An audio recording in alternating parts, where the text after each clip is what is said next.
Well, this is going to be awkward. Yeah, it's gonna be awkward because we just went live. Hey, what we do off air stays off air, guys. Okay, we don't have to get into details of what we do off air. Anyways, Joe Sonseed will be here. He says he's on his way.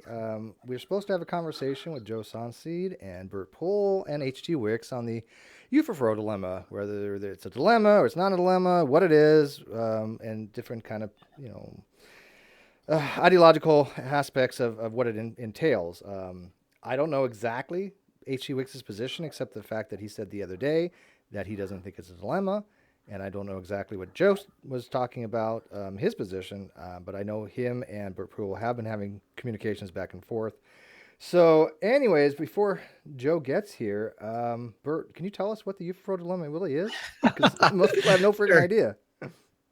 All right. So let's see if I can remember. So, so Euthyphro dilemma comes from a work by Plato called Euthyphro. Trying to pronounce that. What's it called? Euthyphro. Yeah. So in Euthyphro, Plato's basically talking about Socrates being out in front of the court, and Socrates has his own legal problems, and Euthyphro has come to try his father,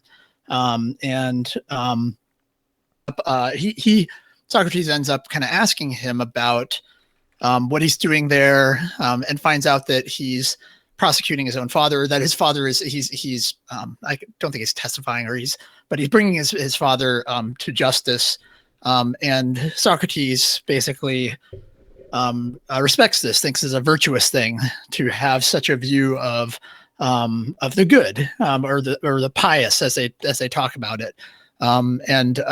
Euthyphro says he wants to do what's pious before the gods, and then they get in this conversation, and of course they believed in a pantheon of gods, and so the question ends up becoming essentially, is the good that which pleases the gods, or are the gods good because, or are the gods good by virtue of the fact that they do the good? It basically boils down to a discussion about order of explanation, whether the good explains God or does God explain the good? Does God derive goodness? What we define as goodness? Is it what he loves or what he commands? Or is it, or part of his nature? Or is it the fact that the good defines God, that God is good by virtue of having good properties, by virtue of doing good? And so it's really about the explanation. Which one explains the other? Does good explain God, or does God explain the good? And that's the easiest way to think about it. And so you end up getting into situations about asking, like, is sincerity good because the gods value it, or is it good because they reflect it, and the gods themselves are sincere and are therefore good? That there's some external definition of good. Sorry, go ahead. So basically, if God commanded something, he commanded it because it is morally good, as opposed to the other possibility, it is morally good just for the mere sake that he commanded it. Yeah, is it good because he commands it, or does he command it because it's good? Right. Yeah. So what does it matter, though? What is the actual reason why this is something that's considered to be a dilemma? I understand that it is, again, as you said, what comes first, right? Which is the more important thing. Is does God want to command something because it's the morally right thing to do, or is it morally correct just because he does it? What Plato's after is he's after a definition, right? It's just like justice in the Republic. Is that Plato is after the definition of the good. He wants to know what constitutes the good, because his argument is that to Euthyphro is that the gods have with the pantheon of gods that they believed in, the good could be defined a number of ways. And so how does he decide on what's the pious? What defines it? Is it one of these gods that defines it, or is it that one of these gods is defined by it and he should do it because it's just good, and not because any god commands it? Because you end up with a pantheon, you end up with a really interesting situation. But in the case of monotheism, like the Christian God, the Euthyphro dilemma still applies, because really what we're after is a definition. We want the necessary and sufficient conditions to know what makes something good. You want a definition for it. And the Euthyphro dilemma, I think, essentially exposes that there are problems when you define this thing by virtue of a god, or a person, that is some authority that commands it or is good by virtue of it. And I think it creates a problem, because I think in the case of a god, in the case of a monotheistic god, like I don't know the Ocean, for instance, who's a polytheist. I don't think the Euthyphro dilemma necessarily is quite a problem for him. I think he could appeal to I don't know, something about the chaos or something. He would have some sort of explanation about it. But in the case of talking to Christians like Matt Slick or Andrew Rappaport, I think talked to Joe Sonseed a couple of weeks ago. I think the problem is that they want to have a God who is so kick-ass that he basically he oozes forth the good, right? But when you define it in terms of this object of God, then the question becomes, why should I give a damn about it? Like what about it makes it good? What's a good making property such that I should care? And you get into, Joe, I think, ended up trying to get into the naturalistic fallacy, or the open question, or the Hume's is ought, right? That you can't derive an ought from an is statement. So you can't say God is good and therefore you ought to do this, because that's it's a prescriptive statement, and you're trying to derive it from a descriptive, which Hume thought there was a problem with. So, and there are some people who reject the naturalistic fallacy, G.E. Moore's naturalistic fallacy, or Hume's. They're subtly different. They're the same objection, but I think from different senses. Why, the way they come about it is slightly different, which I got into talking about with Joe a bit.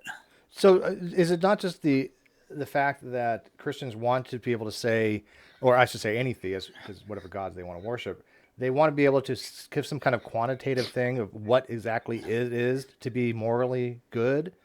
I think you want a grounding. You want to know what it means.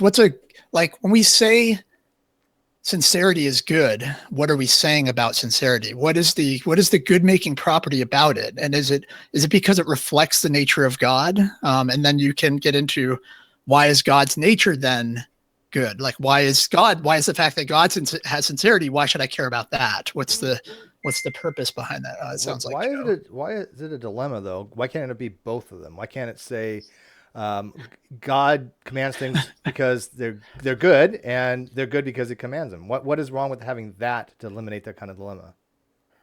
I'm sorry, can you repeat that? I just got a message. Sure. What would be wrong with saying that God commands things because they're good commandments, but they're also good commandments because he says he says to do them. So why can't it be both rather than a dilemma? Well, you want you need the necessary sufficient conditions. The necessary and sufficient. Well, yeah, exactly. Okay. It's circular, right? To say that, well, he commands them because they're good. And why are they good? Because they reflect his nature. Why does he reflect his nature? It's because he commands them that he commands it to be good, or some sort of like circular thing. But I think what happens is the problem is that if you say that he commands them, or it's by virtue of him loving them, then he loves these things, or he commands these things, or it's part of his nature. The question becomes, if his nature was otherwise, would those things be good? And I think that fights our intuitions, because you wouldn't want to say, well, if he valued insincerity, would that constitute good? And that, I think that battles our intuitions, because there are qualities to being sincere. There's something else going on there, right? And we get into, it starts to feel a bit fishy you don't want to make it arbitrary, right? Like it's just kind of up to God to kind of flip the switch on what is the good, right? That his nature could be otherwise and still constitute good. What they want to say is that God is necessarily as he is, and that is good, right? But they don't want to appeal to an external standard and say, he conforms to the standard and therefore he's a good God, right? Because then the question is, where did the standard come from? Because that takes away from his own self. His being so kick-ass, right? Because if he's everything, then everything has to flow from him, including morality and goodness, correct? He has to be the foundation for everything. And so that's where they want him to appeal to the nature of God, but that really just pushes the question to his nature. It doesn't solve anything to say, well, it's just in God's nature to be good. You still don't have a good making property by which to form a procedure by which to ascertain what like to take a behavior and say, oh, this, this does conform to this or this doesn't. You want to have some type of property by which to kind of measure this. So a lot of times it gets easier to think about these things in terms of like I think some of what puts us onto onto the track of finding out what the good is or why these things might give issue is that much like you wouldn't want to say God insincerity wouldn't be good. That God couldn't command insincerity and have that all of a sudden be good. It's much like saying, could I define a good pencil as one that doesn't write at all, right? Or could I, if the intention is to use a pencil to write, could I simply define a good pencil as being one that doesn't write at all? And I think it gets us on the track of that. These things have some value in use, like they derive some of their value from use. And I think ultimately what happens is the Euthyphro dilemma becomes a problem because I actually think that morality is an area of discourse related to human behavior, and so I think that when you detach it from that realm and deriving meaning by virtue of human behavior, then I think and you just try to make it this like a fact about something, that's actually where you run into problems. And this kind of applies to any particular belief system, right? I mean, we have a pagan in the room. He would apply just as equally to his position of there being gods rather than a single Christian God having that position. Because you're saying that the Christian God solely is that thing where everything has to flow through him. He has to be the foundation. So anything that good has to start somewhere. It has to be the, quote, like you said, necessary, sufficient condition. How does that work for lesser gods, or when there's not a situation where you don't have that omnipotent, powerful God? I assume Ocean's going to have a similar. Well, Ocean can speak for himself, but I assume that I assume it would be similar to Euthyphro's problem, right? So not really. So what happens with polytheism is that there's multiple gods, and then there's multiple examples to follow, and there's not necessarily the Euthyphro dilemma comes in when you have like a predefined idea of what good is, or if there's like an objective idea of what good is. So there's like an objective ought that is commanded by some sort of higher power, at which point, especially if that higher power is supreme, there needs to be an origin for it somewhere, and where that origin comes from can be confusing. So with polytheism, it doesn't follow because we don't believe in that. There's no supreme God from which goodness comes from. There's multiple gods, and there are multiple examples, and you can choose as a human being what you want to follow. Or and there are certain oughts, but those oughts are basically divine commands, and they're embraced as divine commands. That's it. As the answer to it would be, you would see something as a human as moral because it's the command of a god, or you choose to do so, or something. You can also be somebody who operates independently of the gods. Doesn't that eliminate the dilemma then? If I say I choose, yes, it does. It doesn't. The dilemma doesn't apply to polytheism. Okay. Wait. That's why I wanted to know. Wait. So you'd be able to say murder is good? Sure. Depending on your. So good is completely subjective, arbitrary. It just depends on what the individual, which god the individual is following, and what they constitute as good. Personally, I make a kind of a deal around that if there is any sort of objective ought, it's from our biology and our evolutionary history as a social species, that like we tend to value a society having one. And okay, but stuff like murder is counteractive to that. But there's no objective value to that. It's simply just a matter of our evolutionary history. But that's a different way of defining good, though. Now you've said that the good isn't related to what these gods value. Now it's related to what to something within our biology that's cluing us into, say, like conduciveness to well-being or something like that. That we would define it in terms of that. That doesn't bother me. If you want to find a goodness somewhere that is going to have an influence, like the Christians put on themselves from their God, a better place to look is our biological evolutionary history rather than to the gods. I think that the gods are doing something else.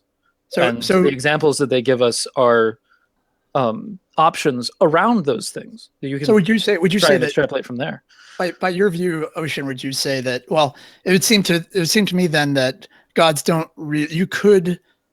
A pagan could align their preferences with a god, but that god's not necessarily defining good for them. It's more that they've defined good for themselves, just like they might prefer chocolate ice cream over vanilla. Right.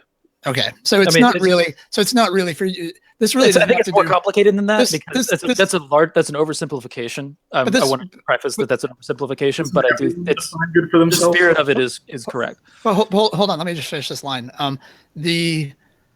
So it doesn't really have to do with the gods in your case. It's more that you have a view of morality as being a subjective field of discourse, similar to just taste preference or something like that, or music taste or other tastes or preferences.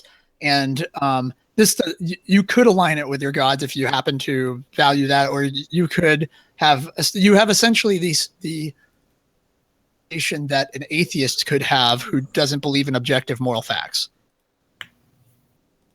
Whether I think that this is a little bit different than whether or not there's this gets tricky. Because with objective moral facts, whether or not there's objective moral facts is something that I'm up in the air on. I don't want to get into the weeds of that. Because I think that there's a subjective morality, but I think there's edges to it that has to do with our biological history. I didn't mean to get into the weeds there. What I was trying to get at was that your notions of good are untethered. They don't really have to do with the gods per se. Like untethered as far as the gods are concerned, sure. Right. Like you're just saying whether or not the connection with the gods is completely from the individual to the gods and their relationship to the gods. That's it. Right. There's not any sort of like, in order to be objectively good, you must be this. And Christianity has a lot of things that kind of follow from this, like their concept of heaven and hell, which there's concepts of that in Asatru or heathenry as well. It's just not.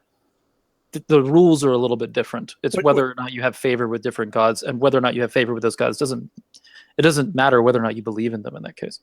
And what you would say is that good doesn't derive from the gods. It's more that the gods happen to be just like humans in that they are valuing certain and preferring certain things, and they are constituting that as good for themselves, and you are constituting whatever is good.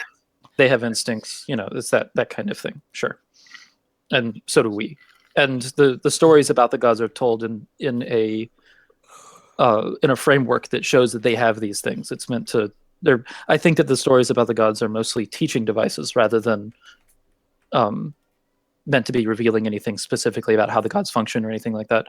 But you could look at them that way. It's more that there's a lot of possibilities. It doesn't really derive from them. It's more that you might want to model your behavior after them because you admire them or. Right. You see, because like there's in the stories about the gods, there are their actions, and then their actions have fallout, and the Eddas or the sagas describe the fallout from those actions. And a lot of those stories involve humans and not gods. Like there's the story of Ivar the Boneless in the saga of Ragnar, that has it has to do with just a value around cunning. So if you were to say value. The way that some aspect of Odin and want to model yourself after him, it wouldn't be that would just be simply personal preference on your part that you happen to right. And I think that's largely what I do. Is that I think the problem for me is where you then say, well, but then there's aspects of our biology that give us intuitions as to murder is wrong, or rape in this situation is wrong, or then I think it's, well, I guess that would be your grounding. That's more what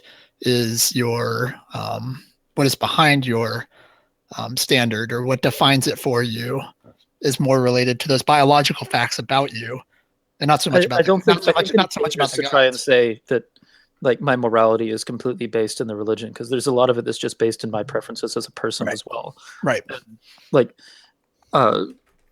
things I'm in favor of, like a system of laws, for example. And that's I'm willing to live in a society that has a system of laws because I think it's valuable for a society to have a system of laws like the ones that we have. There are some laws that I disagree with, obviously, but whatever. But that doesn't come completely from my religion. It's something that I'm, as an individual, consenting to. Does that make sense? Mm-hmm. Frank, I cut you off earlier. Were you meaning to say something? Was that Frank? Oh, I don't remember what I was going to say. Oh yeah, okay. I was going to say like the idea that one defines morality is like everyone defines things arbitrarily, like semantic. Like when you have a word good, you define it by choice, so it's necessarily arbitrary. The question is whether or not the thing you've chosen to base the term in, what's the character of that? Is the thing which I've defined as good merely whatever opinion I have at any given time, or is it like something which is more objective, like God's nature or something, like, or my nature, my human nature? Human nature isn't really something that I can change by wanting to change it. And so the basis of my moral system, which I have chosen, it is arbitrary, my standard, because all standards are arbitrary. But once I've chosen the standard, the nature of the standard determines the nature of the moral system. So an objective moral system is one whereby I have chosen a standard whose nature is not dependent on a passing opinion or feeling, such as God's nature, human nature, some moral exemplar, et cetera, et cetera. The way that I view it is that I think that the question is whether when we engage in moral talk, are we actually referring to something in the world? Are we actually referring to, or is it the what is it, the yay yay yay boo boo boo, like simply cheering different things that are preferences? Or is it when we say something's good, are we actually referring to some quality about it and actually referring to something in the world? I think we are, but I think that's I think the first stop in this is to try to figure out if moral discourse is actually about something, or is it simply either subjective opinions or cheering different things that we have preferences for, or like I was saying earlier, is I think that there's a mixture there. So like if you want to go into what a moral fact would be, I think that the first place that we should be looking to is our evolutionary history, because I think that our moral facts would be different if we were descendants of ants. Like we just have completely different value structure. So like is there an ultimate point in the universe that says murder is bad somewhere? I don't think so. But I think that if you look at our evolutionary history, there's definitely reason to conclude why murder would be bad for our survival. Well, murder is bad for the survival of any species. Because if you kill another member of your species, depends. If you're murdering people that have genetic defects or having harmful mutations, but that, Steve, it's a Nazi now. That gets into like down the eugenics line. Yeah, that gets into eugenics, exactly. Because if that was the case, it wouldn't be a conqueror posse. That'd be sure. Murdering is unlawful. Killing any species which has any system of law. I mean, like murder presupposes a sort of legal part. I mean, or you could say murder is a legal term. Yeah, murder is a legalistic term, is it not? All right, so let's go with killing. Killing, because killing doesn't have anything to do with the law. Killing is just killing. Right. So we can say like, okay, so there are certain cases in which killing is justified, and there are certain cases in which killing is unjustified. But the lens that we look through to that is going to be through our evolutionary history. Sure. Like as far as what justifies and what does not, because different species on Earth, will have different ideas about that. If you wanted to try and like advance them, like if you looked at ants and advance that up, they're much quicker to go to war than we are, just because somebody like sniffed around their area.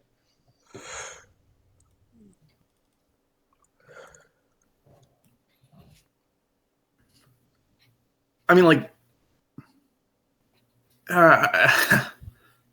like with ants as well, you would have like more values based on collectivism rather than individuality, like humans do.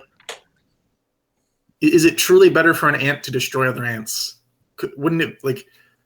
It's more like it's in their nature to destroy other ants, but like wouldn't the ant species and the individual ants all have better life if they had they communicated with other ants. You know, you're talking about ants like individuals and a civilization that would be based around drones. So the life of the drone is not as valuable as the life of the queen or a non-drone ant. So it's for the greater good. Yeah, collectivism is a huge value among ants. So if you wanted to advance them and started having ant philosophy and try to figure out what would follow from their biological history, you have a completely different value structure than humans. Well, like, good. You're saying it's good for them, right? Like, what does it mean for something to be good for an ant as opposed to good for a human? What is the difference? Like, if you're talking about like persistence, like having more life, like what is the good for which? Like what is this? With ants, the value would be around continuation of the queen, or for the continuation of the queen's line. Like, why is it good for the individual ant versus the group? Like, the individual ant sacrifices for the queen. I get that. But what is it? Why is self-sacrifice good for the individual ant? It has to do with their biological history. That's how ants have evolved. It's like, you know. I'm asking something. Ask ants. Like, if you look at how they behave, I don't think why they would be motivated for it, right? I don't think ants have moral notions. No, they don't. But it's what I was saying. If you tried to advance ants and then try and figure out what their philosophies would be, well, I don't think morality has to do figured this stuff out. Like if they started thinking about it. I don't think morality has anything to do with that stuff. If they started thinking about it, their nature would fundamentally change. They would be Ocean, I want to pose to you a question. Sure. What would happen if we were to ask ants the trolley car dilemma? It depends on what ant is on the tracks, I think. Yeah. Well, it could be any worse than what happened when we asked, was it Trad Owl, that question? You guys remember that? Oh, that was brutal. He literally had to go down the line that he would not take a human life, even if that one person was going to destroy the entire world and every person on it, including that person. Well, let's say that the trolley problem involves 1,000 ants and the queen is on the tracks. I think the ant would pull the lever easily. I don't know the ant would understand what a lever was. But I mean, come on. Are you just being uncharitable on purpose at this point, or are you? No, I get what you're saying. Like if the queen is necessary for the propagation of the species, and the ant, and we're considering good here, like the persistence of the species is a fundamental good for both individuals and the group alike, I guess, then sure, saving the queen is of fundamental importance. There are no other. Yo, bro, Hillary Clinton for life. Donald Trump. Oh, here we go. Here we go, Ellie. Hey, Ellie, how you doing? Yo, dude, bro, you can shush up. You can shush up, all right? Why don't you just go eat some raw spaghetti? Oh, I just ate some. You just ate some raw spaghetti? How was it? Yeah, it was good. It's good? So was Hillary Clinton. Yeah, politics is the room next door. Yeah, you're in the wrong room. Yeah, head over there. Okay? Thanks. Oh, yeah. There you go. Yeah, he'll head over there. No, like I understand that, like that like biology has something to do with. We've seen that name before. Like, is the good equivalent to moral motivations, or is moral motivations more property of moral systems that we want? Like I don't want a moral system whereby I have absolutely no motivation to take part in the good. Like the good is just this thing out in there in the ether, which has no, like, the consequences of not achieving the good are not undesirable to me. Then the good and the desirable are completely distinct, and there's no point in caring about the good. So yeah, like a moral system where the good isn't desirable is sort of dumb. But on the other hand, a moral system where the good and the desirable are equivalent is sort of bad, because then it's subjectivism. So there's like a need for our evolutionary history determines what's desirable for us, and if we set certain things like persistence, life, freedom, etc., as goods in and themselves, then our particular biology will determine what is good for us. So if persisting in life, if being alive is good, then it's not good for a human to eat this radioactive thing, right? But wouldn't be bad for some species which sole sustenance is radioactive cake or something like that. Right. If a human eats, they die. Right. If our biology were different, our moral facts would be different. Yeah, but like the moral facts would still be based on some broader notion, right? It would still be the reason they would be different is because what is because of how they relate to some moral value, in this case, life. If life is inherently valuable, well, what determines the persistence of life is determined by the particular biological structure of the individual. But the reason this or that is good for the species, the reason biological cake is bad, radioactive cake is bad for humans but good for radioactive cake eaters, is because life is good, right?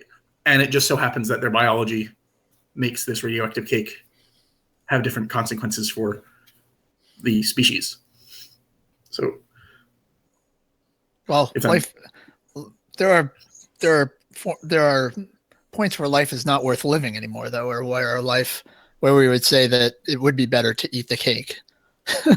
there are situations where that could occur, right? So yeah. And what I don't think it's enough. I don't think it's enough. Like, for instance, I wouldn't take, like, for instance, Trey Jadlow's mantra of existence is special. I think fails on that account, because I don't think existence is the good making property, right? I think we're actually talking about something else.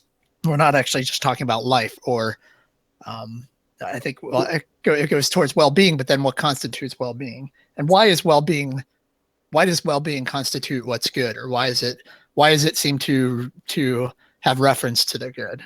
And I think that has to do with our biology, and it has to do with certain imperatives that derive from our biology. There's only one situation in which I would agree with you, right? And that's with where, so I believe life is sort of a precondition for all other values, except in the case where you are guaranteed, where life is guaranteed to be terrible, right? Well, that's where I think that's where I think where we'd agree is that the biological imperatives, I think, generally favor. Well, obviously they're geared towards existence, and I think our moral imperatives kind of supervene upon those to dictate what. Yeah. Right. So I think we'd actually probably agree on that in that regard. I didn't mean to cut you off. Go ahead. Sorry, I've sort of diverted the conversation a bit. I apologize. No. I like this diversion. Actually, I was not into the ants conversation.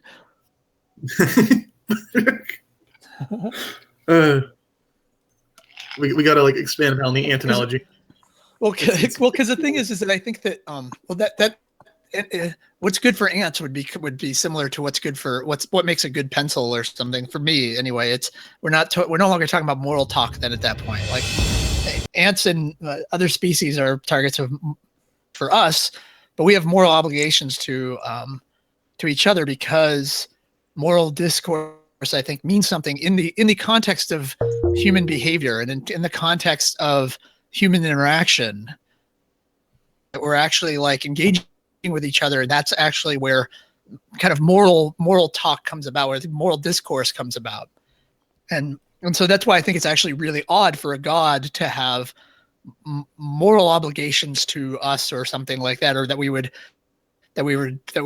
odd as having these good making properties that I think actually derive from distinctly human behavior, criteria related to human behavior and our interactions with each other. That's why I think that it gets really weird when you start talking about a good God who has all these human qualities and somehow has these obligations, these moral obligations.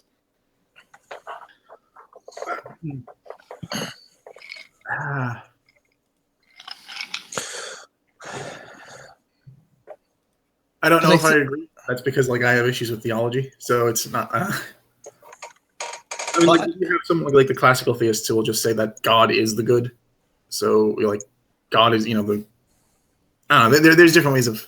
Well, God is the good you have to kind of flesh out what you're talking about there, because if you're identifying God with the good such that it's synonymous, then that doesn't make any sense, right? Well, no, it's so the scholastics will say something like good, being, true are all transcendentals. So they all have different senses, but with the same reference, or they all are made true by the same individual, namely God. And for them, the good is, in a sense, the desirable, but you can only desire being. So like their way of working it out is normally I would say if you desire death, it's a bad thing. But for the scholastic, is like you can't desire a privative. Death isn't the thing that you can desire because it's not really a thing per se. It's more like an event or something, which doesn't have. You can desire an event though. What's wrong with that? If I desire an event to I don't happen, know. My understanding of scholasticism is still in the process. I've got a whole bunch of books that I've been reading through that I don't. Steve, do not invoke Rule 34, please. I never invoke Rule 34. I think what they'd want to say is that God is the exemplar of the good, right? Like there is this form of the good that God meets or qualifies as. But like when you talk to a modern day Christian who says, "Well, no, God is good,"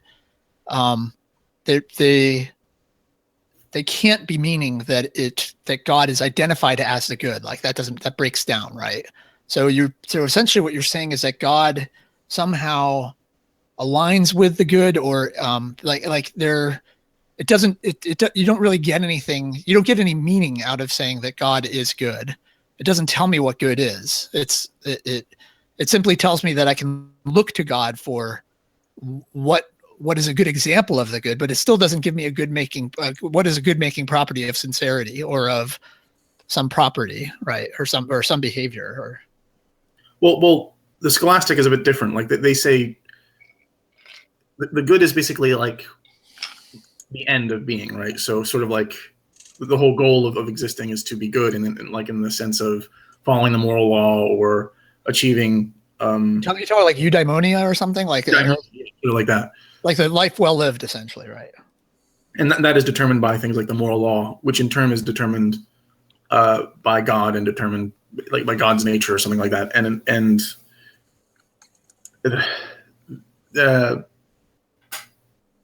I lost it. Sorry. Well, I would sympathize with like a virtue ethics based that the way I think I've analogized it to the baseball player who doesn't just have one great season, but has like 15 consistently good seasons, right? That there's a quality to your life that you can aspire to that leads to a very fulfilling. It's similar. It's funny because I read the Seneca's Shortness of Life recently. I did a video on it, and it's kind of in that same vein of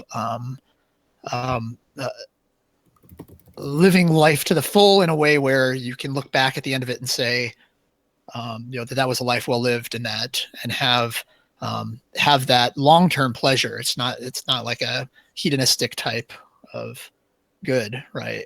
And I think that's probably where I would sympathize or that would resonate with me, that concept.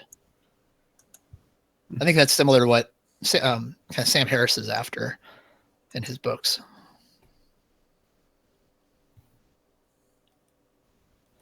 Hey, Brenda. Where did Brenda go? Oh, there she is. It's been a long time since I've seen Brenda. Yeah, well, I didn't allow Brenda in for quite some time, but I'm going to go ahead and allow her too. That's why. Well, hey, Brenda. I did apologize. Yeah, I know. Okay. Not to me, but you did apologize. I thought I did. No.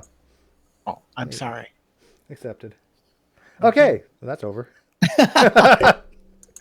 So, people were expecting drama, huh? Yeah, whatever. Massimo Pagliucci has done a lot on Stoicism, which is a form of virtue ethics, and he's got quite a bit of discussions about it. Yeah. And there are things you can find on YouTube about it too. Yeah, and he has conversations websites. with it. He has that conversation that he does with that guy every once in a while. Yeah. His recent one is pretty good. They're discussing it's a different topic, so take us off topic. Has anybody located Starfish? I mean, Joe Sonson? I've messaged him like 4 times. He chatted with me at 4:20. So, and he said that I was asking what time it was at, and he said 5 p.m. So I assumed he was going to be here, but see what happens when you assume. But I think,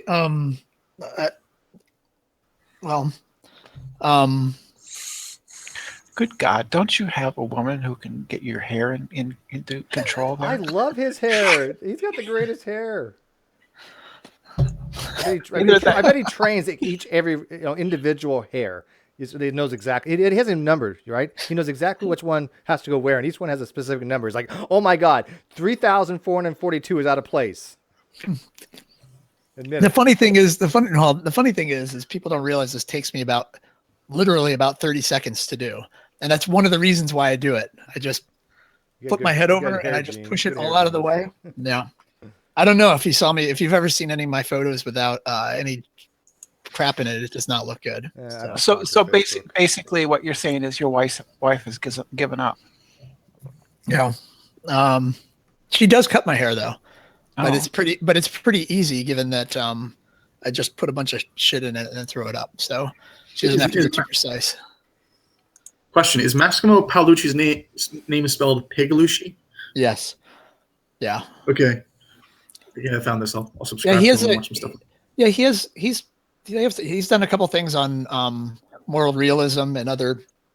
I think he generally talks about morality, and he's got an ongoing series with this other guy, who's one of them is at New York University or something like that. Yes, I'm spacing his name. But they have a series that they've done for a couple of years now, and those are generally pretty good listens. I don't agree with them a lot of times, but they're good. And they had a good conversation on the value of philosophy recently, which I really enjoyed. So their most recent one is on psychology and the cognitivists, people like Jonathan Haidt, and whether or not their approach was descriptive or proscriptive, whether it's simply describing the psychology of morality and moral beliefs and things like that, or whether they were trying to make that more of a moral system or not.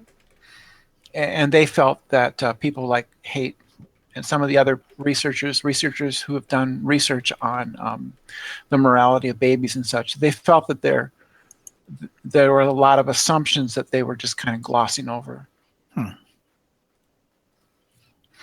I mean, really, does an infant really make moral decisions? I mean, really? No, and I don't think they have the capacity to do so. But for the same reason why I don't think babies can be atheist or theist. I adamantly against people like Bionic Dance and a few other people that maintain that a baby has the abilities to make those kinds of decisions. And I don't believe that atheism is the default position, that if you don't believe in God, you're therefore automatically an atheist. That's not how I ever interpret atheism. Differently than you do. What's that? my mom defines atheism differently than you do. Well, there are different ways of defining it, but the way I define it, and I think the most common, and the way I even understand it from Sanford's Encyclopedia, is that no, if atheism is not a default position. It is the antithesis of theism. It is the negation of theism. But so a baby being, no more self-aware at that age on a rock, I think it doesn't have any purpose to say, oh, a baby is an atheist or a rock is an atheist. And, I agree. I'm just saying. Yeah. I was just noting that. I had a interesting conversation with my mom at Christmas, where my daughter's now in college, and my mom, when I was driving her to the train station I was like an hour away in Philadelphia. She finally told me something had been bothering her for a long time. She really wanted to tell me. And she told me that she was very upset that I had indoctrinated the kids against God at a very young age, which is bullshit, because I actually even just stumbled over home video of my daughter praying at age 5, because I was a atheist after age 6 for her. But she said that my daughter at a very young age, my mom had sneezed my daughter had sneezed, and my mom said, "God bless you." And my daughter said, "Nana, there's no God." And my mom was really upset by that. And she wanted to tell me that she was very upset that she could not have come to that conclusion on her own. And I said, what I said to my mom is, it may be the case that my daughter knew my beliefs and just took them on.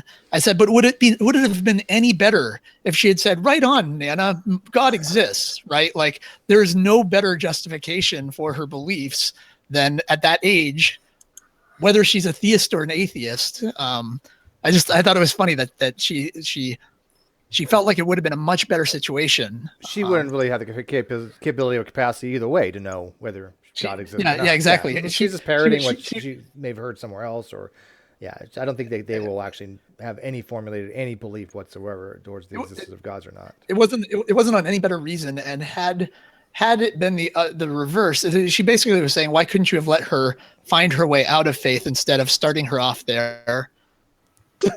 And I'm like, you kind of, it kind of doesn't matter so much where you start. Yeah, I mean, I'm one of those people, though. I don't really believe in like, for children, they could be raised in the way the parents see fit, right? If the parents want to raise them in a religious home, I get that, right? I don't think anybody should go in and make them secular or vice versa. I do agree that, teaching them bad science is wrong, right? Intelligent design or young earth creationism, yes, that's science. But if they want to believe that God created the earth, that's something kids can believe. I mean, that's something that parents have every right to instill in their children, whether people like it or not, unfortunately. Do you agree? I think what you want to have is you want to have them have the reasons in hand for why they believe what they believe. So my kids, I would always say to them, they'd ask me, they say, what is your opinion about this? And often I would try to remember to say, well, why don't you tell me first, what do you think about it? And then I'll tell you. And it's because I wanted them to kind of, well, okay, well, if I was to think about it, and it's really, that's the important thing is that, because that's exactly what happened to me. When I was in high school, I was a Roman Catholic, but I wasn't a Roman Catholic on very good reasons. And so when I got to college, there's nothing kind of holding me down to it. There was no reason that I was a Roman Catholic other than the fact that my family was, and that I went. I didn't have any deep convictions or reasons that were justified the belief that were hard to part with, right? And so I think that's what you want to do, is you want to make sure that whatever your children think, that they think it on good reasons, and to challenge them to have good reason to think things, regardless of what that is. I agree. That's what I've told my daughter numerous times, because one of her grandmas is a Catholic and did kind of not indoctrinate my daughter, but try to at least. And my daughter's more of a secular-minded person. She kind of still believes in ghosts, but I mean, she's 11. But for the question of God, she used to be. When I noticed when she was around her grandma more, that she'd be kind of open to the open to the concept of a deity. But then when we talk, she just seems to not think so. So if she's in that position where she's not sure and she's going to figure it out her own belief at one time, at some time in the future, it won't be anytime near soon. But I'm letting her do that on her own. I'm not telling her God exists or doesn't exist. I'm just giving her what she needs to formulate her own opinion on it. And if she says, Daddy, do you believe God exists? I tell her, I don't know. And then I give her the evidence for or against. But I do tell her that don't confuse theology with science, because regardless of your theological belief, science isn't going to change. It's not going to make the reality of something different. It's not going to change the fact that things like evolution or Big Bang, it's not going to affect any of that. So she's really? Yeah. Well, she wants to be a scientist. I mean, she's really good at maths. She definitely hasn't decided whether she wants to be an engineer or an astrophysicist, but she likes those subjects. She wants to be smart, and so I'm supporting her in any way possible. That's what she wants to do, and play softball. She's really into softball, and good too. She won championship. She didn't get that from me because I suck. But I mean, when I was a kid growing up, I really didn't think about God that often. I went to some Christian after-school programs, and honestly, I thought most of them were kind of weird. It just was one of those feel-good type things. It didn't really seem to me have any kind of spiritual overtones whatsoever. And I think maybe people just get into that mindset where it's supposed to be a social thing for them, and they're just supposed to be accepting of a deity because they're told to do so. And I think a lot of people have told me they've been in similar situations where maybe deep down they didn't believe or weren't sure, but because of their friends and family, friends and relatives, they were kind of forced to say that they did believe. You guys seen that happen? Yeah, for sure. Sorry to diverge from the Euthyphro dilemma, but we didn't stick on it too long. It's fine. Thanks, Starfish. We can change. We can change right back to it if we want. I mean, we could go back to that, because I was like, I don't see why Ocean's view would necessarily be subjective, because like I said earlier, if you're just choosing a standard, he could view the gods as a moral exemplar. But then his is God, right? Though isn't Ocean his own God? Don't go G-man on me. I'll hurt you. Well, that's what they argue, isn't it? that very Well, that's- thing. Yeah, of course. Standards are by their nature arbitrary. You can't when you choose a standard, you choose a standard. It's the standard of this or that person or this or that view or this or that group, right? I think there might be a line there where instead of choosing a standard, I may be discovering one. Because I think that the biological component is eliminating choice from it as an absolute. To discover, like to use a standard is just to a standard is that whereby you evaluate something, right? That's just what a standard is. But then it's a matter of choice. You evaluated it by that standard. So Right. the Christian uses the Bible. They discovered the Bible, but they didn't discover it as a standard. They No, discovered that's not what I'm saying. All right, so the murder is bad sort of idea, where I was making an argument previously about it having biological backing. You could say that is a discovery that, I've figured this out, rather than something being chosen. I'm not saying that you choose that murder is bad. I'm saying that to evaluate murder as bad requires you to appeal to some standard. Now, you may discover it through moral reasoning or something, but it's always going to be moral reasoning from some standard of evaluation. Maybe you believe that life is inherently good, and therefore murder, and all the conditions under which preservation of life haven't been met, all the conditions under which life's value isn't defeated in some sense have not been met, and therefore murder is bad because it doesn't meet the conditions whereby life's value would be defeated. It would be, I'm stopped from being valuable in some way, shape, or form. It's always from something, but your standard of life being valuable, well, why are you choosing that? You've chosen it, right? It's still a standard. It's still something you are evaluating things with respect to. Okay, so I think that maybe I think I'm doing something that might be a philosophical faux pas, which is deriving an ought from an is, with relation to evolution. And I think that if you're going to be able to derive an ought from an is, evolution is going to be the only way to really pull it off. Well, I believe you can do it. Disagree with me on that? No, I don't. I believe I completely stick the middle finger up to the is-ought problem. Okay. I believe that really easily crossed because all you need is a conversion. The is-ought problem is a logical problem. It's just that when you have propositions in an argument, and you have, well, X is the case, and X ought to be, or Y ought to be the case, therefore Z ought to be the case. Really, it's just a logical issue. But the simple resolution of that is to have a conversion. So, what is an ought? Just define ought in terms of is. Well, an ought is just an ideal is. And then you have to cross the fact value distinction, but then you can say, well, what type of thing is a value? And then you could reduce it to things. Wait, what did you say? I think there might be some problems there. What did you idealized is to say something ought to be the case just to say that it is in some ideal world. And then you have to determine. Then where are you getting the ideal world other than right. just saying? I think arbitrary, where the fact value distinction comes in, and then there are ways you might go about resolving that, saying that a value is a kind of fact about human dispositions or something like that. I mean, I think you run into a problem saying in an ideal world, right? Because then you're just simply pushing what constitutes the good. Reducing the is-ought gap to the fact value problem, right? The fact value distinction, and then the idea is just to make it easier to resolve the thing, so that you don't have two problems, you just have one problem, and then you attack that one problem. That's my goal in this thing. I recognize that it doesn't immediately resolve it, but the is-ought gap to me really isn't a problem. It's an ought is just a kind of is. It's just a very specific kind of is, and there's still reductive problems. But you can't justify the ought with the is. That's the. The problem is you can't that there's no valid inference to go from a descriptive to a normative statement. There isn't an inference there. I don't think that you're sticking your middle finger up to the is-ought problem as much as you're just trying to ignore it. You need to have somehow that the is implies the ought, right?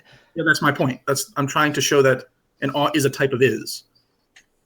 So to say something ought to be the case, just say it is in some ideal world, and then you have to figure out what an ideal world. You need to justify the ideal world in a way. Yeah, I know. That's what I said. You have to figure out what an ideal world is, but it's still an is. But then it's still a problem. Okay, so. I'm reducing it. I think you're just rewording the is-ought problem rather than trying to come up with a solution. The way that I view it, Frank, is that I'm a moral realist, and I subscribe kind of to to speech acts and other I'm kind of big into intentionality and intent. That meaning is derived from the intent and the activity. That the speech act is basically the basic unit of meaning. And so when when I talk about moral talk, I say that there is no moral reason to be moral. But if you're talking about morality, then you're actually referring to something, that there's actually a domain of discourse in relation to human activity, and within that there are normative values. There's ways to be in accord with certain expectations, or and so basically the is of moral discourse, and within, so long as you're talking about morality, there are normative qualities within that field of discourse. But there's no moral reason I could give someone to give a damn about morality, right? Yeah, I agree. And that's how I see this separation. Is not that you can derive the ought from the is. It's that the oughts obtain kind of in this field of discourse related to social facts about us and our engagement with each other, and that this moral talk kind of comes about through these interactions. We're committing ourselves to, for the sake of intelligibility, when we're communicating, and I'm setting up expectations in you.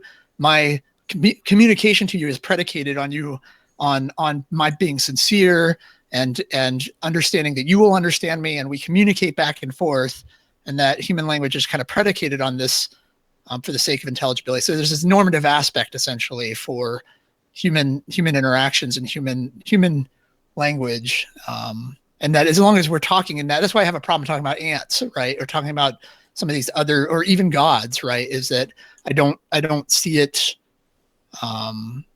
corresponding to what it is we're actually talking about when we're talking about being moral. So Do you have like a video on this or something I could read?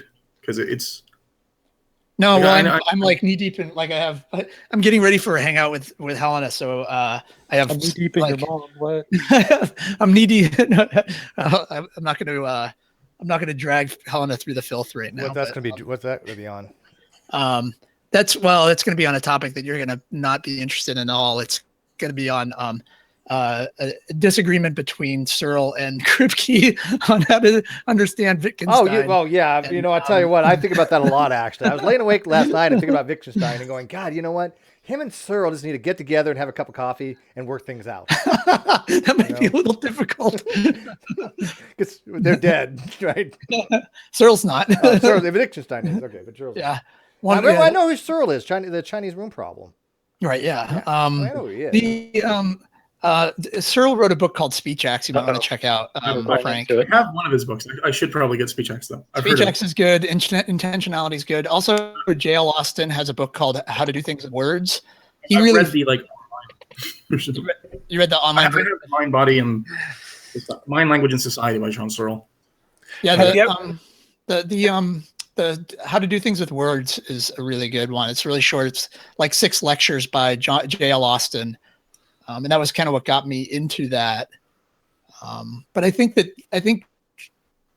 Searle on in terms of intentionality and speech acts, and it all kind of bundles together with both perception and with morality. He's got a whole nice kind of package related to language. He's got a nice package. You heard it here. Yeah. Have you ever heard? Degraded. I heard your mom's got a nice package, Steve. Yeah.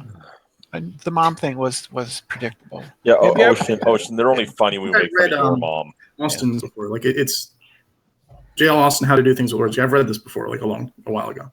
Yeah, it's a good one. But I am passingly familiar with speech act theory. I'm just not sure how you do it. I can shoot you a couple things. I'm sorry, Brenda. Go ahead. Have you ever heard Kripke talk? Yes, he sounds like Yoda. I think it's completely unfair. God. I tell Alex Malpass that all the time. I'm like, wow. I was like, Kripke sounds awesome, and it's scary. Yeah, he's got the best voice. It's really hard to find lectures by him, though. There's like, I've only found like a handful. There's not a lot of stuff on him. So he has a book called Wittgenstein and Rule Skepticism or something like that, or I can't remember the name of it. This is the one John Searle book I have. It's oh yeah. Society. It's I think basically he wrote that after his after Speech Acts. and intentionality, all that. I think in like the early 90s, he got into kind of talking about civilization and social structures and intentionality and stuff like that. So Yeah, you're right. I probably wouldn't have much interest, but I don't know. I might listen to it anyway. Yeah, this has a theory of like the 5 types of locutionary acts. There's also like a lecture on linguistics that I've been watching, which talks, literally uses in linguistics. John Searle's theory of speech acts is like sort of normal. he according to has, this one. yeah, it's not that. Yeah, it's pretty. There's a lot of work around. I think Grice did some work, or but Searle's Berkeley lectures are all online, like his all of the language, philosophy of the mind, and I think philosophy of societies or something like that.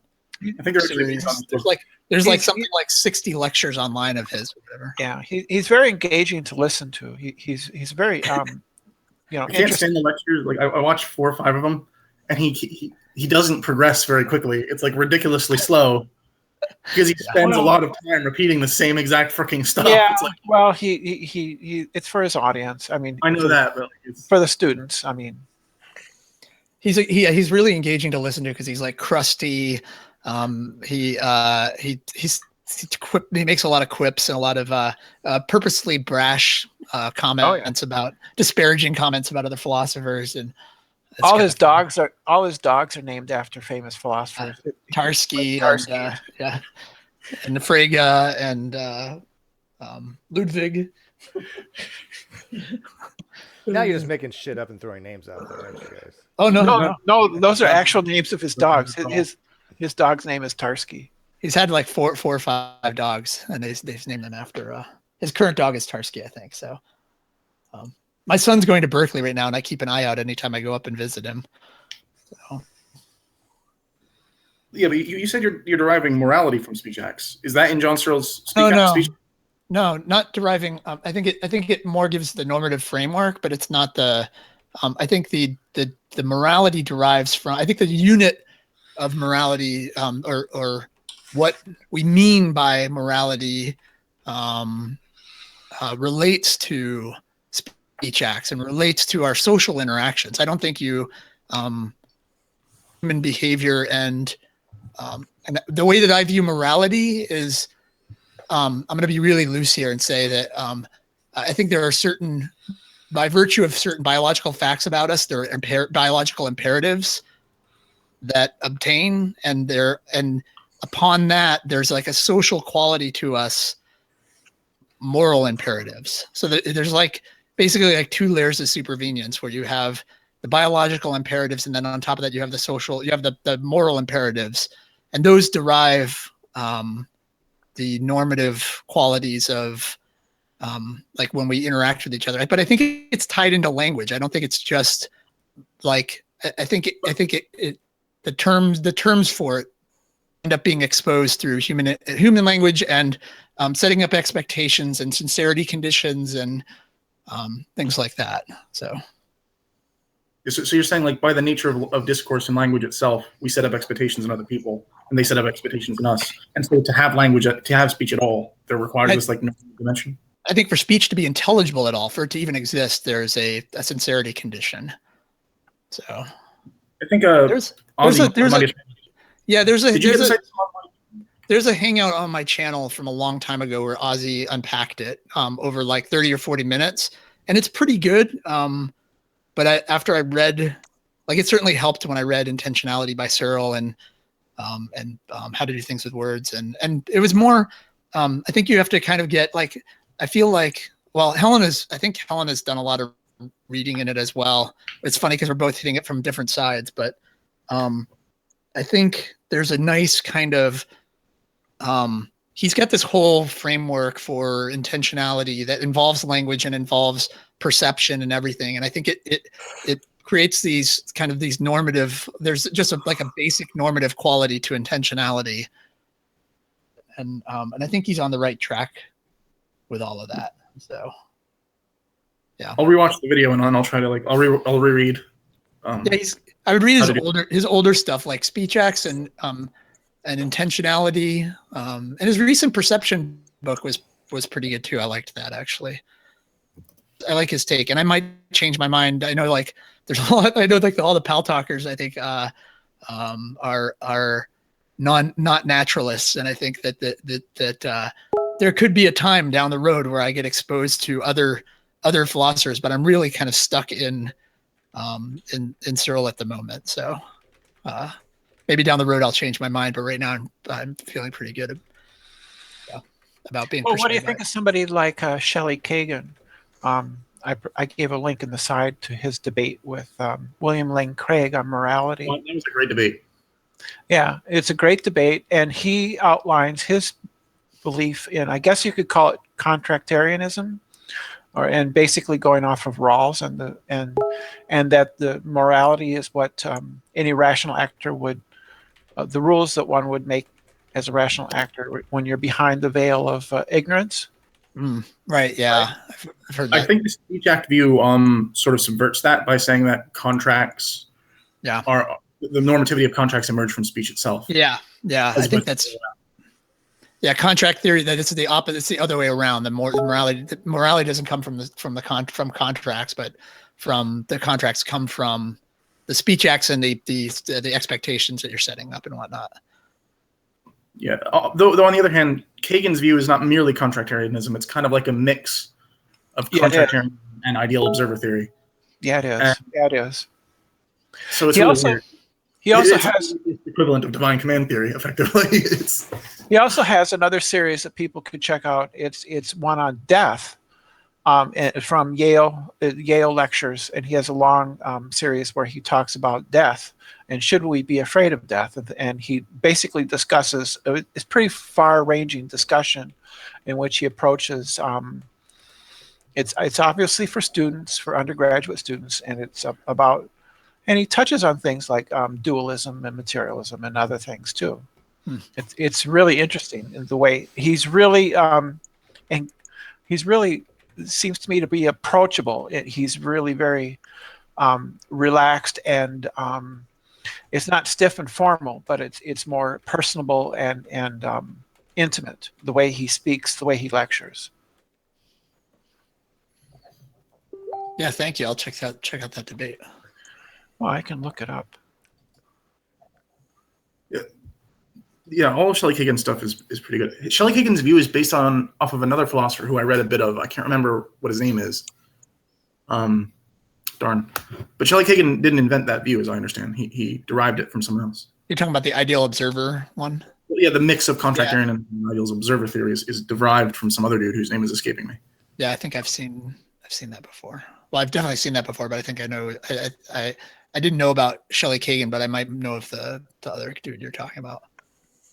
It's not Rawls. Rawls made up the. Shelley Kagan added the John Rawls.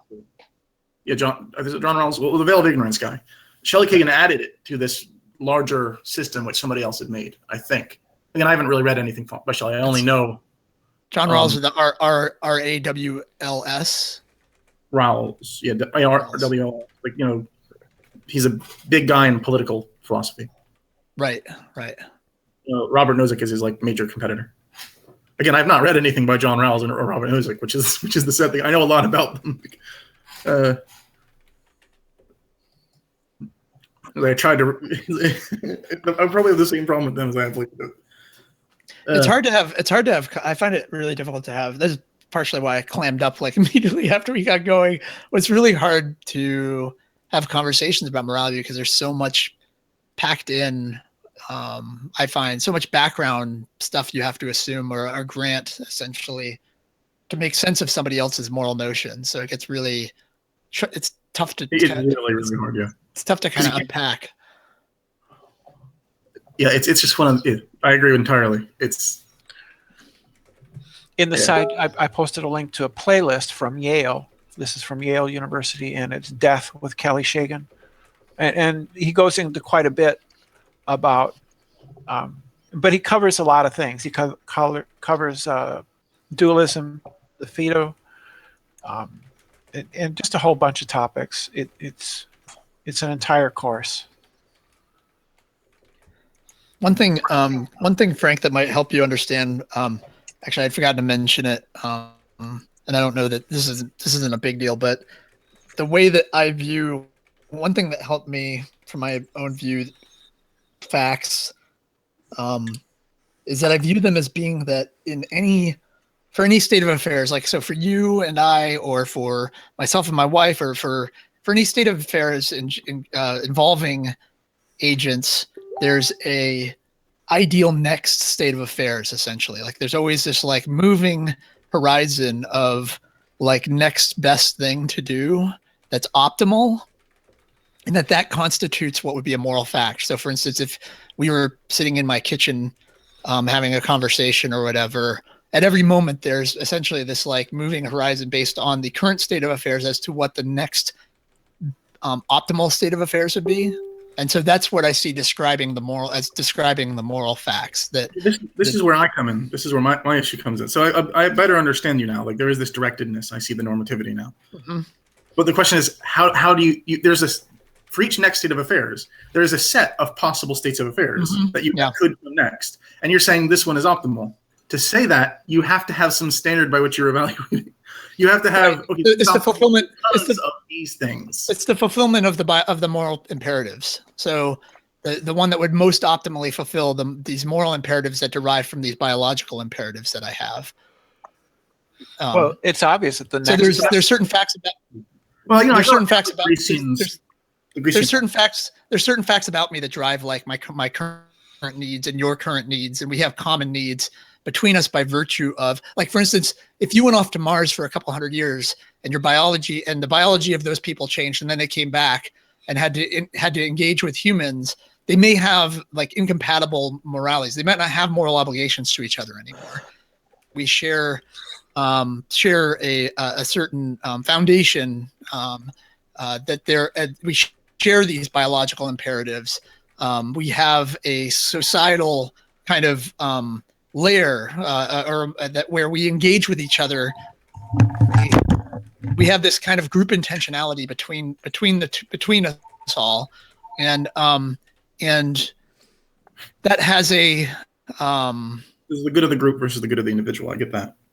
Right, a little bit. It gets tricky because people start to take that as like the strong survivor. Like I'm not saying that. I know. Yeah. No, people misconstrue it as that, but basically, my point is that in any current moment, even though there's like an optimal thing, I subscribe to kind of I like Sam Harris's language of the moral landscape, in that there are various peaks and valleys that kind of better or that there, even though there's an optimal one, there are other courses that may be moral, but they're not the best course or whatever.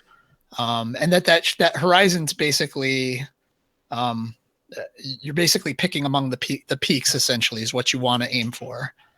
So I get that. Like I get like the image of the valleys and troughs and stuff. But right. Yeah, I think the more when people ask me what's a moral fact, that's the way I view it, though. Is it's the state of affairs that I would want to actualize in order to fulfill the moral imperatives. The layer of facticity would be that state of affairs. The moral imperatives by human nature, most basically. Yeah, by virtue of the facts about us. So, and that's something like a chimpanzee. They have differing.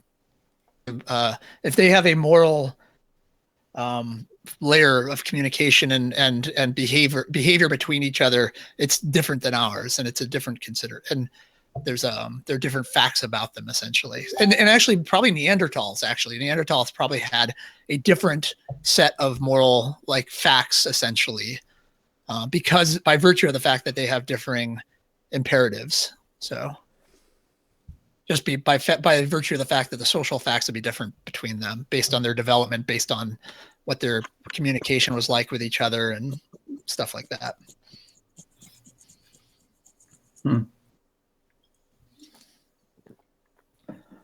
But yeah, again, the thing is that like people, I think, in terms of forming a decision procedure for what that next fact is, or like coming up with something that describes what those, I think that's where people really get hung up, because it sounds like a kind of a hard thing to, it's hard to develop rules by that, or like But the nice thing about that is actually that there is this is what I like with Matt Slick's is it always wrong to torture babies question or whatever, is that doesn't comport with that view of morality, where really you have to have all of the relevant facts in order to determine what the moral fact is, right? Like what the next moral action would be. Well, I mean, I would say that it is always to say that it's always. I would say yes, it is always wrong, because there are no for humans at the very least. Like if he says always wrong for other beings,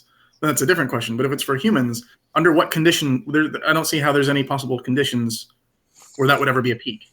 Where he always gives the qualification mere pleasure, right? For pleasure alone, right? There's no possible motivations. Well, given that it's pleasure alone, what possible conditions could do that? I think it's fair. The motivation would be pleasure, duh. No. The pleasure, when you say for pleasure alone, that is the giving the conditions by which I can render a decision, right? It's the exclusion of that for pleasure, right? Like you need to know the intent, essentially. If the intent was in the example that Matt Slick puts forward, there is a motivation, which is pleasure. Right, and I think that I think that would be immoral. But doesn't your view account for that? Like if you're saying that immorality emerges from this sort of social thing, I think it has to do with intentions, right? Like you have to know what the intent is of the moral agent. Like they have intention's everything, right? If their intent was to save the world by virtue of torturing this baby such that a nuke didn't go off, or some weird trolley construal. Yeah, Matt gives you the intention though in his example. He says, namely, his intention is just to fulfill this desire. Right. It finds it pleasurable to kill babies. Right. And that would actually I'd be able to answer him on that. I'd be able to say no. I can't answer. That's all. Right. Yeah. Your moral system lets you answer that in the negative. No, it's. I mean, there is no situation where it's. Right. Yep. I'm just saying your moral system can handle the question. What's your final authority, Bert? My. Oh, is that a joke? That's my answer. What's your final authority? It's reason. It's yours too. Like it's everybody's final authority. How do you read the Bible? Just kind of playing devil's advocate on what Matt Slick would respond with that. I know. I'm just like. It's by virtue. I think it's a good question, though. It's by virtue of the facts about me. That's what and the society that I live. Not just a society, but the fact that I'm a human, right? By virtue of the fact that I'm a human. You're using a similar strategy that I use, which is from a social standpoint and from a biological. Well, but I believe that they're objectively the case. Like I think that I think that at any point for any person that would be in that situation that would be the case. Regardless of their personal preference. Assigning something objective to because I'm a human is dangerous because of evolution has changed biological agents. So Sure. if you go back far enough in human evolutionary history, there's going to be a point where certain things that we view as wrong now were not. Right. Those humans, like for instance, let's say Homo erectus or whatever. They would have a different their moral oughts may not be my moral oughts, but it would be objectively the case for them that those would be their moral oughts. Yeah, but there would be some similarity, wouldn't there? Because right, sure, there'd be some similarity, sure, and there's probably similarity all the way back to, chimps or whatever, or not chimps. We might be similar. I want to show you guys something. I'm not going to read through it. It's like a notes that I took a while back that is sort of that sort of go over this. So this is a note I made and I call it the order of the good or something like that. So what my idea is that character, you evaluate somebody's character, but that is determined by how you evaluate an action, which is determined by how you evaluate consequences, which is determined how you evaluate something else, like justice or whatever.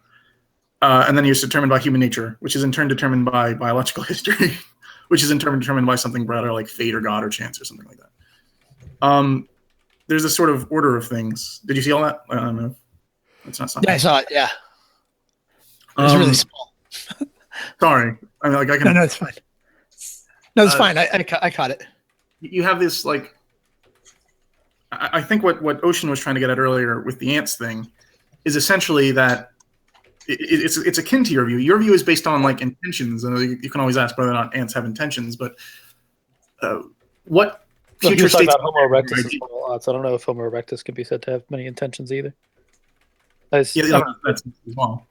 But like if you're saying that what is good is determined, like the moral fact is the ideal future state of affairs or something like that. This is similar to my view, like the ideal thing. I just don't know how you get to the ideal. Yeah, I would actually say by human nature. Like you saw that thing, it was human nature, and then you get to human nature by a certain history, and then you get that history by either fate, God, or chance.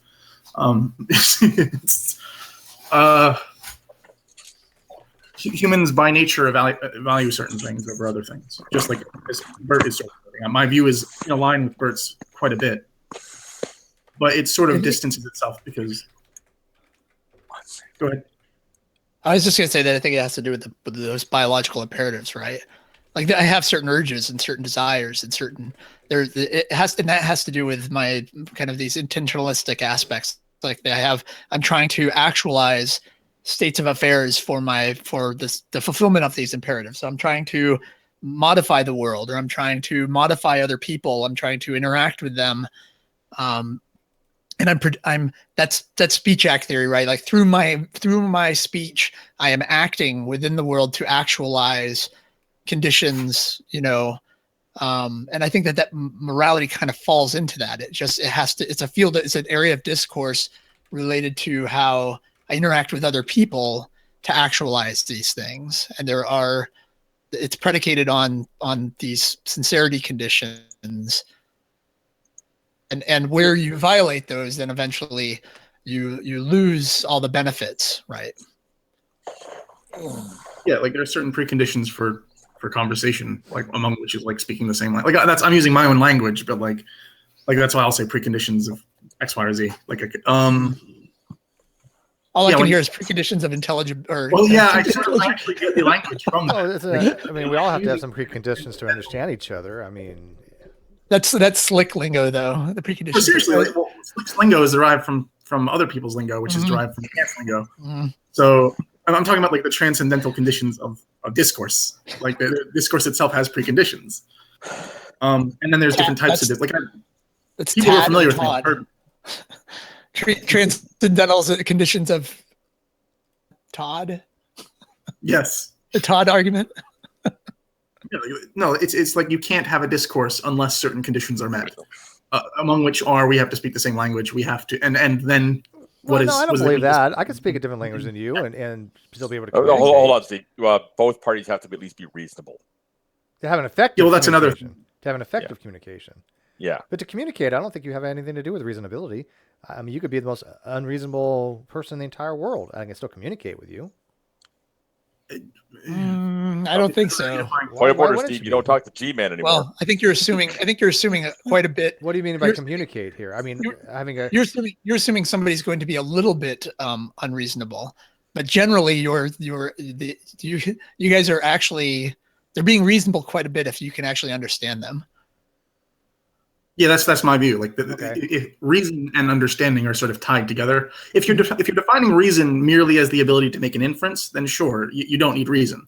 But if you include in your notion of reason the ability to understand a sentence, like the ability to there, sure, absolutely. Yeah. So some people have different definitions of reason. Yeah.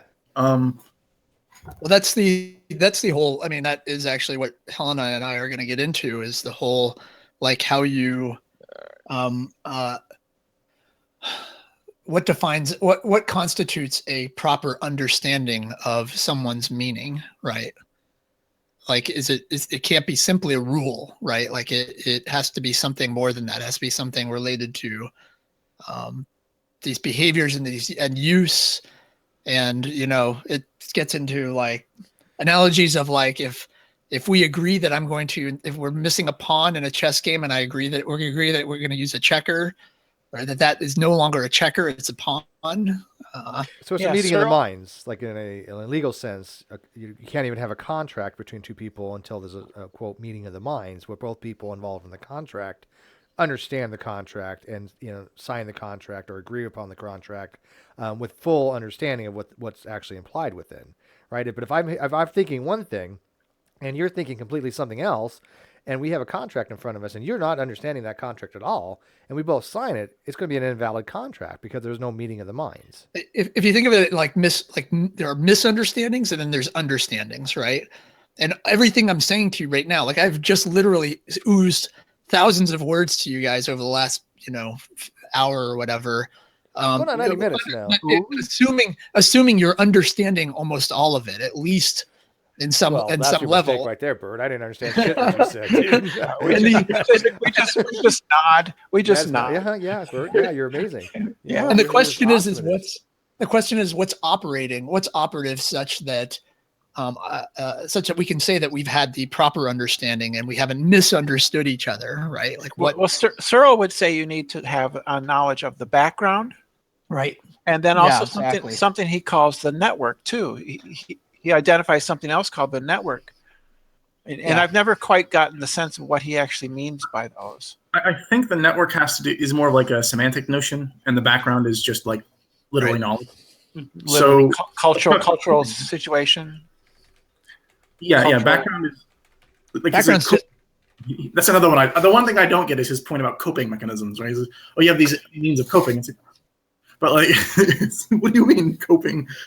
But I think, I've been watching a lecture on semantics and stuff by the Virtual Linguistics Academy or something like that, and one of the things talks about different views of the word meaning, right? The difference between word meaning and sentence meaning and stuff. And one of the theories of meaning for words includes this sort of web of ideas, and that might be what he's talking about.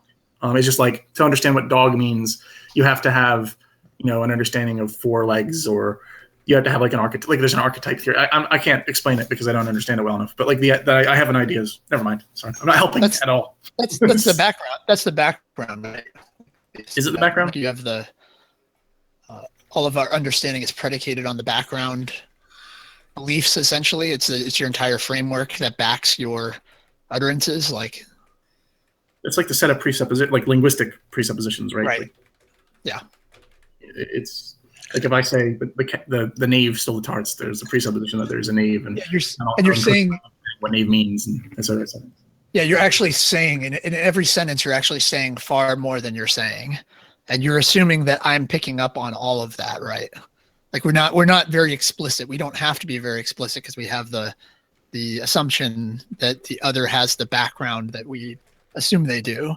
And that's where you get in, right? And that's where you get into people like you assume too much and then they don't understand they didn't quite catch what you meant by something or whatever. You get that with real subtle humor. Like entering into a classroom on topology, and you are 4 years old. It's you don't know what's going on at all. The background isn't there. Somebody in the live feed said, Trevor Lund said, this chat lets you know what it sounds like to us when you start talking about polonium halo, Steve. Yeah, I get that, right? I mean, I understand that we all have our little thing that we enjoy talking about. I do grasp some of what you guys are saying. I mean, I don't get the details on it because I just don't have that much of an interest in it, but I find it fascinating, right? And the fact that you guys can communicate on it and actually either A, understand each other, or B, pretend you understand each other. I'm going with the latter one, probably. But, I'm mostly pretending. Yeah, well, he's a Poe. Anyways, Roger Ocean. It helps a ton that Frank has some exposure to Cyril. Like that makes it way easier. Like I said, like unpacking this stuff to someone who doesn't is just ridiculously hard. I find the Chinese room argument to be interesting, right? About artificial intelligence and what it would be a conscious and sentient thing. I find that to be part interesting. So, but the whole Hume is from an ought kind of thing. I just don't see the fascination with it. I don't get it, to be honest. It's not so much. I hate the Azot problem, right? I want to get rid of it because it makes moral theorizing hard. So I want to reduce it. Like I have this sort of shtick. It's not that I'm interested in it. It's that I freaking hate it because it stands in my way. It stands in the way of my theoretical goals. Right? I have certain ideals that I want to meet in my moral theorizing, certain intuitions that I want to play out. Like, some theists will talk about having a theological axe to grind or something like that. Well, I have a philosophical axe to grind. I have certain things that I think must be true. And I will try to justify that in a way. And so can you have confirmation? you know, scientifically, Paul, right? You don't do this in science. This is right. No, you can do it in philosophy, though, right? I mean, that's fine in philosophy, isn't it? Yeah, you can. Philosophy, we don't really care about that, though. Yeah. It's like you're just letting your ideas lead you rather than the evidence. It's like I would say that the very notion of evidence leading you presupposes a whole bunch of stuff. Yeah, that's kind of nice thing about philosophy. If you don't like what it is, just take a different philosophical standpoint. You know? Yeah, like, well, it's not that easy because the thing that stops a philosopher are problems, right? So when you have a scientist, the thing that stops you is like the evidence or something like that. You don't get to just keep going on and you're confirming your theory. There are certain systems in place to stop you from doing whatever the hell you want. That also exists in philosophy. One of those things that are in place, it's just called the problems, right? The set of philosophical problems, among which is the is-ought gap for anyone who wants an objective theory of morality. I want an objective theory of morality. The is-ought problem annoys me. I don't like it. It's not that interesting because I think I might even agree with Ocean more that, you know, I think that my morality just comes from my subjective viewpoint. You know, what I think is moral or not.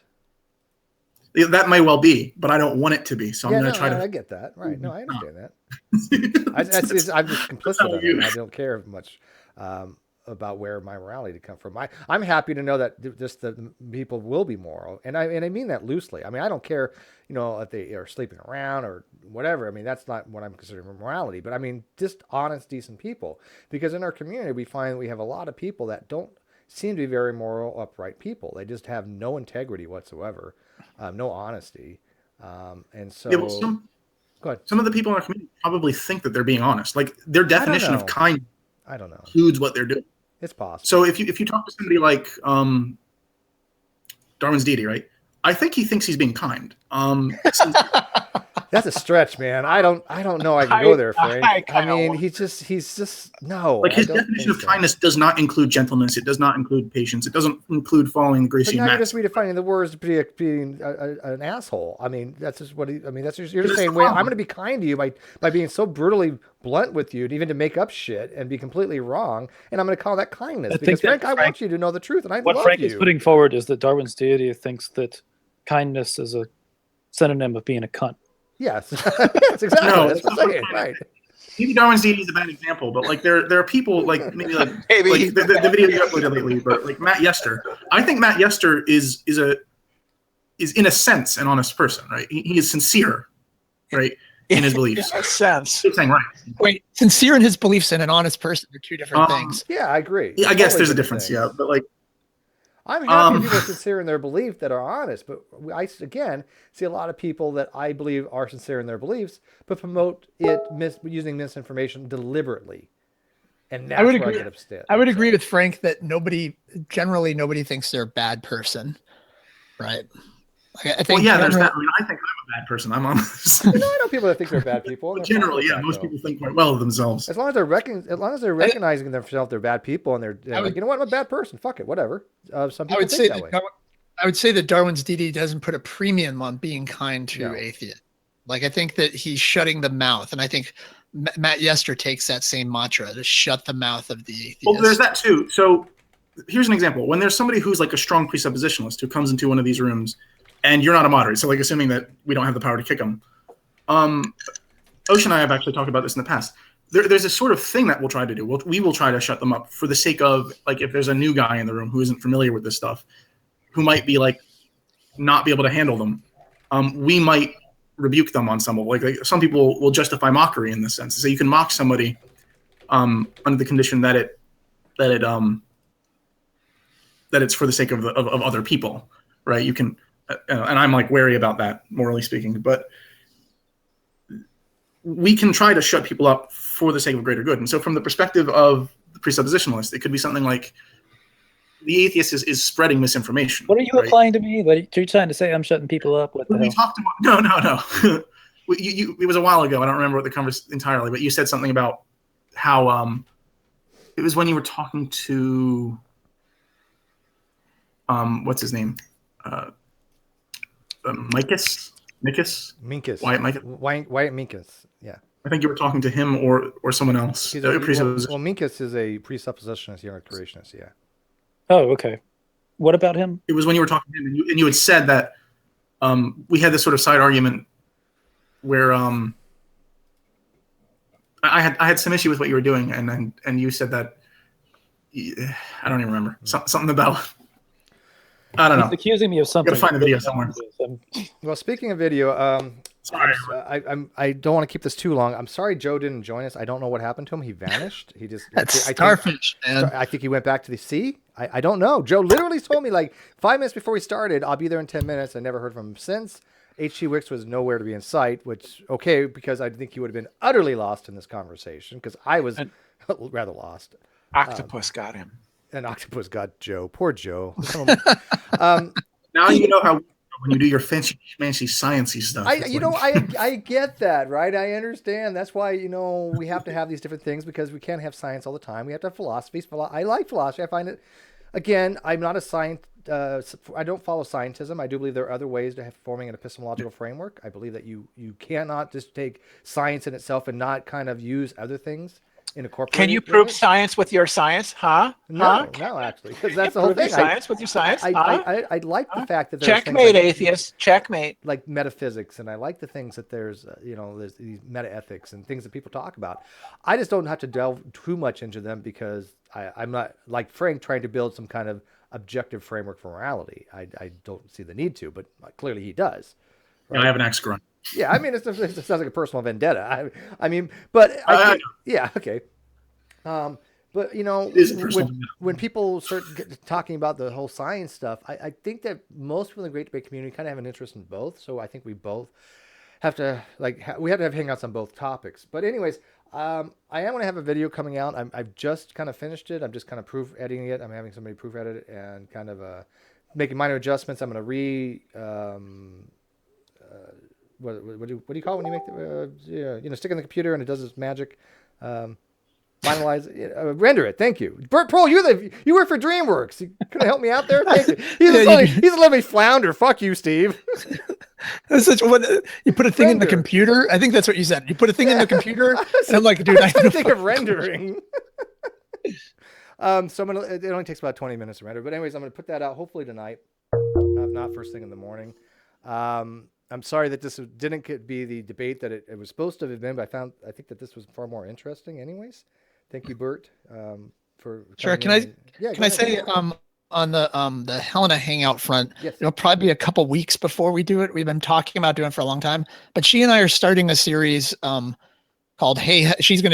Hers are gonna be Hey Bert, and mine's gonna be Hey Helena, and we're gonna host every other time and kind of explore topics like this. So you're gonna do that in addition to Welcome to My Bubble? Yeah, I'm gonna get Welcome to My Bubble going again, but yeah, it'll be in addition to that. So, but it'll be probably like once a month or something. What's your Welcome to My Bubble thing? What is that? Oh, you haven't seen it, Brenda? Well, I don't get to see everybody's videos. I mean, I have it's like his entire channel. You'd enjoy it. It's everything on his channel except for like a couple of concept videos. This is basically one-on-one interviews he has with people. Oh, okay. Then he makes you feel stupid. I had theoretical bullshit on a couple months ago, and then, so yeah, I'll give you the link. Yeah, that was pretty cool. I mean, you gotta get him to drop into my hangout one of these days because I listen to his stuff, and I know he used to kind of be more of an active person in the quote-unquote Great Debate community. Since you got a beat on him, have him drop by more often. Yeah. He seems like a really nice guy. Yeah, I've seen some of his stuff. It's good. Yeah. Drag him in here. Does he like science too? I've never seen him do any science stuff. So mainly philosophy. There's a little secretive Facebook group where a bunch of the old classic YouTubers like Sisyphus Redeemed and theoretical bullshit and all those guys all chit chat. So dude, don't tell me that. Oh, you just got me excited. It's true, but anyway, I'm not supposed to talk about Fight Club, but but you're talking about Fight Club. I'll give you the link, Brenda. Anyway, so yeah, Helen and I are starting that series. It should be a lot of fun, and then I'll probably have Alex Malpass my next Welcome to My Bubble. So that'd be awesome. I will definitely watch that one. I really like Alex. I got to tell you, of all the philosophy guys, as much as I love Ozzy, I think Ozzy's one of the most brilliant men I've ever met. The fact that Ozzy, late at night, because he's obviously in Europe, so his time zone is completely different from mine, and so I'm up late hours, and so He'll actually have a conversation with me. Like it's like 2 o'clock in the morning, and I'm bored off my ass, and we'll be having a conversation. And he'll actually still take the time to explain things. He doesn't look down on somebody because they're not philosophically minded, right? He actually wants people to learn about this stuff, and I love that about him, that he's actually able to explain things to me. And I'm like, you know what? I get that now. No, It's I've awesome. He's so amazingly good at it. I've had hangouts, Malpass, private yeah. hangouts with Ozzy. Oh, Ozzy, I'm talking about Alex. Ozzy is as well. Don't get me wrong. Alex. Ozzy is fantastic at that. But Ozzy's not up late, right? So, I mean, Yeah, I like Ozzy. One time I was in a hangout with him. I was trying to explain deixis to people effectively, and I couldn't do it. I was trying to explain indexicality. He's like, well, indexes are da-da-da-da. Like, oh, he just got it. yeah, they know this stuff so well, right? You know. But anyways, we are going to have probably a hangout tomorrow, the next day. But there is going to be an event that we all should be looking forward to. It's going to be General Han Solo and Floyd FP on the 24th. I don't know the time yet. They're going to tell me. But the 24th, which is going to be, what day is that? Friday. They're going to have a kind of a friendly debate on, does the Bible indicate or teach or whatever that the flood was global or local? Now, obviously, Floyd is an atheist, right? But he actually maintains that the Bible is that it actually preaches a global flood and that the Earth is flat according to the Bible. And then General says no, the Bible says that the Earth is round, and it was a local flood, and they're going to use evidence to support their positions. I don't think that I agree with either one of them. Floyd's also a full preterist, just so you know. He's a full preterist. What the fuck? Where did that come from? The atheist full preterist, according to G-Man G-Man. hangout, or was that a? That was a G-Man Floyd. Yeah. I don't know. All right. He's Floyd to being a full preterist. Wait, what's full preterism? I've heard the term. The revelation has already happened. Yeah, that means that everything that for Revelation is already Well, it's even worse than that because G-Man kept screwing up the word preterist, and I think he started saying pederast. You're preterist. God! It's at Jesus like came back in 70 AD, and that was the second coming. Yeah. Yeah, it was in like the first century, right? And so Yeah, Aaron Voluntarius used to be a full preterist. I don't know that he is anymore. which is kind of, I mean, but at one time Floyd used to be a mythicist. So how could he be a mythicist and a preterist at the same time? Who? Floyd used to be a mythicist. Oh, how can you be an atheist and a preterist at the same time? I don't know either. I don't know how that would work, but I don't believe in God, but he came back in 70 AD. Yeah. Still. But I want to thank you guys for joining us. This was fun and interesting. Half the people loved it, the other half going, "What the hell they're talking about?" But we're gonna have to like continue on some of these lines of philosophy, but a little more maybe simplistically. I think that when we start getting a little you guys get technical, a lot of people just go, "What the fuck?" I know I certainly do. But I don't want you to dumb it down. But yeah, you guys know your shit. I'll give you props, and I find it fascinating. So. But I do got to fit into this video. Hopefully we'll get it out tonight, maybe within the next hour. It's only 30 minutes long, and if not, first thing in the morning. But Doc, you got anything to add before you leave, my friend? Nothing as to late, no. Okay. So thanks everybody for joining, everybody for watching. Again, next hangout will probably be on this weekend, so we'll look forward to that. And anyways, I will be working on this video. So, shalom.